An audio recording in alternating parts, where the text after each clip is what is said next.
Sertifikat A+. 4-variant 38-savol.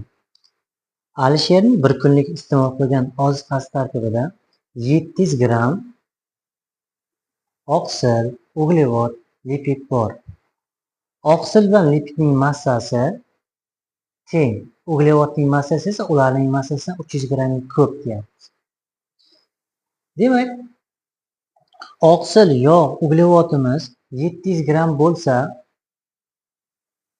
biz buni oqsil noma'lum x, yog'da noma'lum x, uglevod desa, oqsil bilan yog'dan 300 grammga ko'p degan. Shuning uchun 2x plus 100 dedik. Demak, x plus x plus 2x plus 300 bo'lsa, uchrasining og'irligi 700 gramm bo'lyapti. x 2x qo'ysak 4x plus 300 teng 700 bo'ladi. X ni aniqlab olsak, ximiz 100 ga teng. 100 gramm oqsil, x bitta x borda, 100 gramm yog' 2x bo'lgancha 200 plus 300, ya'ni 500 gramm uglevod qo'shsak, 500 ga 100 ni qo'shsak 600, 100 ni qo'shsak 700 gramm, mana uchalasining miqdori kelib chiqdi. Demak, uglevod bilan yog'ning 1 gramm oqsil va 1 gramm uglevod parchalansa, 4,1 kikaldan energiya ajraladi. Demak, 410 gramm bu oqsil, 9,5 ga ko'paytirsak bu yog',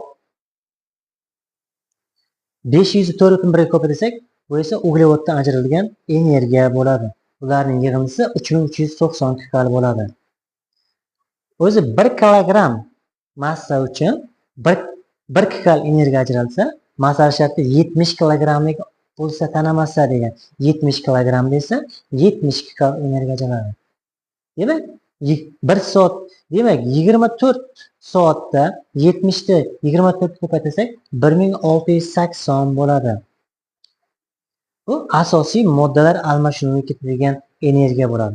Bizda umumiy energiyamiz 3397, 1680 asosiy moddalar almashinuviga ketadigan energiyani ayirsak, ovqatni hazm qilishga va bir kecha kunduzda qoladigan energiya bo'ladi. Ya'ni 1710 bo'ladi. Asiga javob.